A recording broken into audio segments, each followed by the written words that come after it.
All right, well, we're here with Sean Spicer, the first press secretary for Donald Trump, as well as the host of Spicer and Company on Newsmax. How is CPAC treating you so far? It's great to be here. It's great to be in Florida. And it's also great just to see so much conservative media up and down this road. It's fun to be here to do the show, the Newsmax show, Spicer and Company, from here.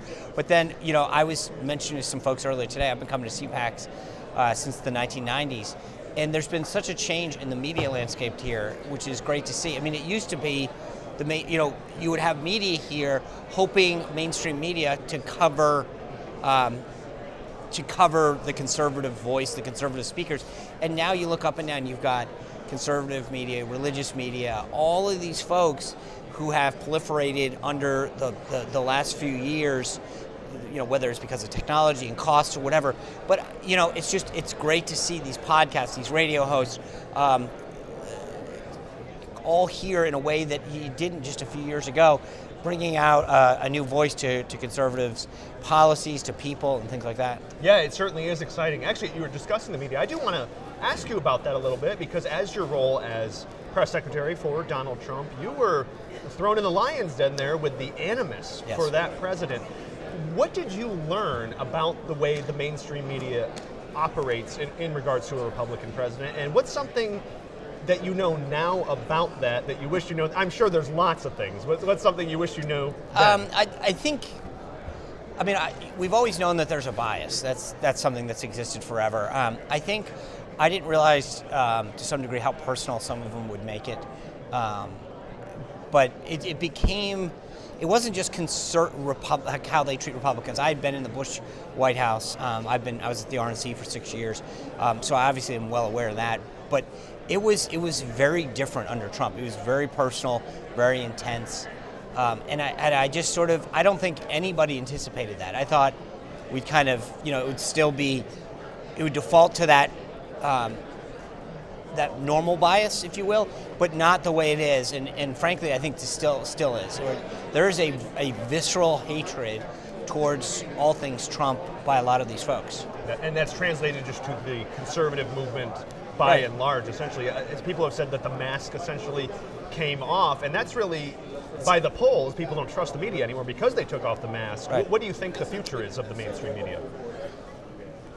Well, look, I think the way you're asking the question is the right way, which is that I think what you've seen is, for a long time, they kind of faked it. Like, they pretended like they were showing you a balance that many of us knew didn't exist.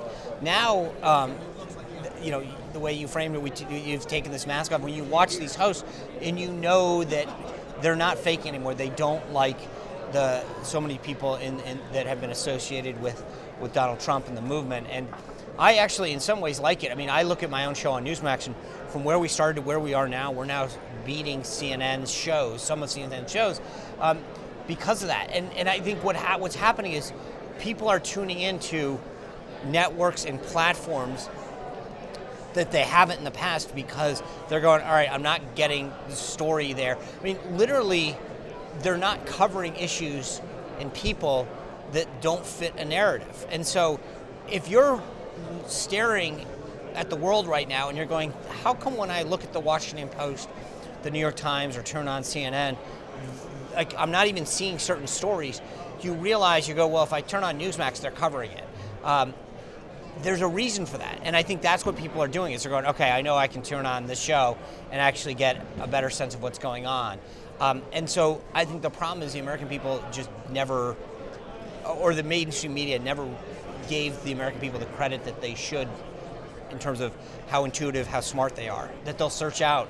If you're not going to give it to them, they'll find ways to get it. And now, with technology the way it is, they can't.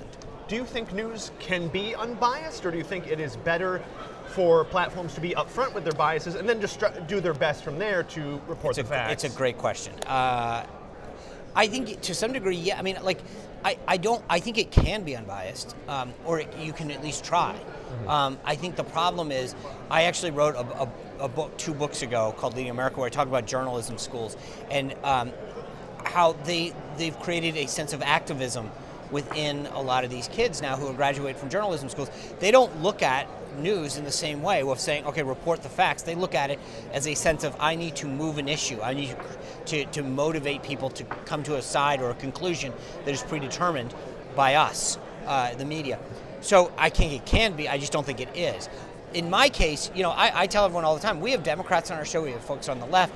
To your point, I'm upfront about where I am. I'm very open about my conservative views, but I think we have very civil and respectful discussions on the show. But I think that to that extent, I feel I'm much more open and honest and transparent about what you're going to see than a lot of these guys who are on the mainstream media who fake it. And it's almost the thing that I always find funny is once they retire, they all kind of talk about running for office as a Democrat as if it's this newfound thing, where it's like, we've known all along that you are a liberal, now you get to say it out loud.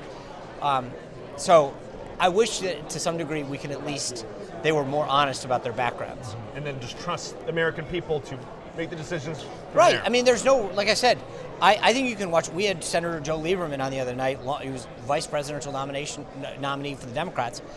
Amazing discussion. He had tremendous insight. Obviously, I'm very open about my beliefs in the Biden administration, but he gave a really good critique and analysis of what he thought. I thought that's if I were a viewer, I was like, wow, that's a great discussion. But we're open about where we're coming from, and I think it's a much better experience as a viewer to know, okay, I know where you're coming from, and I know where you're coming from, as opposed to one person trying to fake it. Yeah. One final question, actually. So you mentioned your books. Last fall, you came out with Radical Nation. I want to get the title right. Joe Biden and Kamala Harris' Dangerous Plan for America. So in that, you warned runaway inflation, open borders, school indoctrination, the works.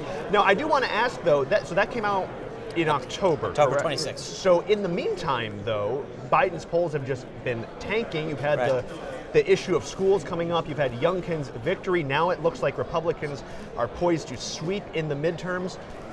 Do you think that plan is as dangerous now as coming to fruition? Well, I mean, yeah. I mean, we're living the consequences. I mean, I talked about runaway inflation. We're now seeing it at a 40-year high. We're looking at what's happening in Russia. I mean, part of this is failed leadership, bad planning, bad execution, bad policies. But yeah, and I think the point and the reason that the book still is important to understand is that understanding their backgrounds, their motives, there's more to come. I mean, that's the problem, is that they're not done, and where they want to go is in line with this. All of this stuff that's happening didn't just happen. It happened because of bad policies. And I think, we like it or not, you have 3 more years of Joe Biden, and we need to understand that. Yeah. How quickly do you think this damage can be undone? Some of it, I think it depends on, if someone woke up today and said, okay, clean slate, let's undo a lot of this stuff. But it's not. Like you take energy, for example, we could easily fix a lot of this stuff. But they have no intention of doing it. We're not drilling on federal lands. There's so many things that they're doing to prevent, through regulation, us maximizing our own energy independence here in America. So it can get a lot worse. And that's the problem, is that it's not like someone's waking up at the White House today and saying, okay, guys, we've screwed up the last year. Let's try to make it better. There's no self-reflection. Right. And you'll be on a panel today, right? Yeah. Talking about energy. Drilling? Yeah. Would you mind to share a little bit about what you'll be discussing? Governor Dunleavy from Alaska is going to be there. I think part of this is to talk about the resources that we have and also what it means for our national security, what it means for the environment. Because if you talk to the left, they make this false argument that we shut down Keystone, we've got pipeline problems here in America, because we want to be environmentally friendly. But if you look at U.S. energy and U.S. production, it's safer and cleaner than importing it, so it doesn't even make environmental sense. We'll talk about that a little today. All right, we'll look forward to it. Thank you so much. Thank you. Appreciate it. Appreciate it. Thank you.